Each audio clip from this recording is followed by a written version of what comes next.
எனக்கு தெரிந்த ஒருவர் மிகப்பெரிய பொறுப்பில் இருக்கக்கூடியவர். அவரு எல்லா வேலைகளையும் தானே இழுத்து போட்டு செய்வார். ஒரு நாள் அவரை நான் பார்க்க போயிருந்தேன். எனக்கு என்னன்னா, அவரை நம்ம பார்க்க போகிறோமே, அவருக்கு நேர தொந்தரவுனா என்ன பண்ணுவோம் அப்படின்னு ரொம்ப யோசிச்சு அவர்கிட்ட நான் கேட்குறேன், நான் உங்களை பார்க்கலாமா அப்படின்னு கேட்குறப்ப, வா வா அப்படின்னு சொல்கிறார். அவர் ஒரு பெரிய பணியில் இருக்கக்கூடிய ஒரு பெரிய நிறுவனத்தை நடத்தி கொண்டு இருக்கிறவர். பார்த்தா என்ன பண்ணுறாரு, பின்னால் லோடு ஏற்றி விட்றாங்க சாமான். அங்கே ஒரு பனியனை போட்டுக்கிட்டு ஒரு கைலியை கட்டிக்கிட்டு இவர் லோடு ஏற்றிக்கிட்டு இருக்கிறார். நான் போய் அவர்கிட்ட கேட்டேன், ஏங்க இந்த வேலையெல்லாம் நீ பார்க்குறீங்க, இதுக்கு தான் ஆள் இருக்கே, அவங்க பார்க்கலாமே அப்படின்னா. உடனே ஒரு கோவம் வந்துச்சு.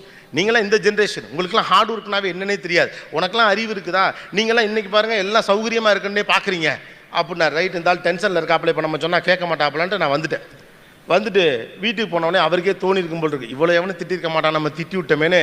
நீ வந்தப்போ நான் வேலை டென்ஷனில் இருந்தேன்ல, அதனால தான் உன்னை திட்டேன் அப்படின்னார். நான் சொன்னேன், நான் என்னைக்கு நீங்கள் வேலை டென்ஷனில் இல்லை, என்னைக்கு நீங்கள் வேலை டென்ஷனில் இல்லை. அவர் பெரிய நிறுவனம் ஒன்றை நடத்தி கொண்டு இருக்கிறவர். அவர்கிட்ட நான் சொன்னேன், உங்கள் பிரச்சனை என்னென்னா, நான் கடினமான உழைப்பாளின்னு இந்த உலகத்தை நீங்கள் சொல்லிக்கிட்டு இருக்கவே ட்ரை பண்ணுறீங்க. வீட்டுக்குள்ளே இருக்க உங்கள் ஒய்ஃபுக்கிட்ட, பாரியா இவ்வளோ சம்பாரிச்சும் கூட என் புருஷன் எவ்வளோ சிம்பிளாக இருக்காரு, கடுமையாக உழைக்கிறாருன்னு பண்ண பார்க்குறீங்க. உங்கள் எம்ப்ளாயிஸ் எல்லாம், டே நான் இன்னைக்கு மூட்டை தூக்க மாட்டேன், ஆமாம் மூட்டை தூக்குறது உலகமாக சாதனை பாருங்க அப்படின்னு அவன்கிட்ட சொல்ல ட்ரை பண்ணுறீங்க. நான் சொன்னேன், இதே துறையில் ஒரு குறிப்பிட்ட துறையில் 20 ஆண்டுகளுக்கு மேலாக 30 ஆண்டுகளாக நீங்கள் இந்த பணியில் இருக்கிறீர்கள்.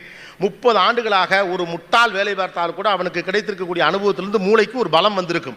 அந்த மூளை பலத்தை வைத்துக்கொண்டு உங்கள் நிறுவனத்தை அடுத்த இடத்திற்கு எப்படி நகர்த்துவது என்பது குறித்து தான் உங்கள் நேரத்தை நீங்கள் செலவழிக்க வேண்டுமே ஒழிய மூட்டை தூக்குவதில் அல்ல அப்படின்னா அவரால் அதை ஒத்துக்க முடியல. அதானே உண்மை. 30 ஆண்டுகளாக அதற்கு பழகி இருக்கக்கூடிய ஒரு மூளையால தான் சிந்திக்க முடியும். என்னுடைய நிறுவனத்தில் நான் பணி செய்யக்கூடிய தொலைக்காட்சியில் பார்த்தீங்கன்னா இந்த மாதிரி எக்கச்சக்கமான லைட்டு போடையில் ஒரே ஒரு எக்ஸ்பர்ட் வரும். அவனுக்கு அவ்வளோ பேர் வெயிட் பண்ணுவாங்க. என்னன்னா, ஏதோ ஒரு இடத்துல ஒரு லைட்டை திருப்பணும், அது எங்கே எப்படி திருப்பினா ஷேடோ விழாதுன்னு கண்டுபிடிக்க முடியாது, போராடுவானுங்க. மேலே 10 பேர் இருந்து லைட்டை கட்டி தொங்குவான், இங்கிட்டு திருப்புவான், அங்கே பண்ணால் இங்கே ஷேடோ விழும், இங்கே பண்ணால் அங்கே ஷேடோ விழும், அங்கே ஷேடோ வந்தால் 2 பக்கம் அப்படி ஒரு கோர் விழுகும், அப்படி ப்ளூ வராது, பிரச்சனை வரும். அவன் வருவான், வந்துட்டு இப்படி பார்த்துட்டு அது லெஃப்ட் எஜ் பண்ணு அப்படிமா, இப்போ ஜிப்பு கீழே இருக்குப்பா, வச்சு அதுக்கு கீழே இது கொண்டு வாப்பா, 2 kV கொஞ்சம் கூட்டுப்பா அப்படிமா, ஷேடோ வராது. யோசிச்சு பாருங்க, இவன் லைட்டு தூக்கி கொடுத்துக்கிட்டு இருந்தான்னா இதை கத்துக்கிட்டே இருக்க முடியாது வாழ்க்கையில. ஆக இந்த மூளை பலமானது என்று எவன் நம்புகிறானோ அவன் தான் இன்னைக்கு திறமசாலி. 30 ஆண்டு கால அறிவை நான் மூட்டை தூக்க பயன்படுத்த வேண்டுமா, தொழில்நுட்பத்திற்காக பயன்படுத்த வேண்டுமா என்று ஒருவனுக்கு புரியணும்.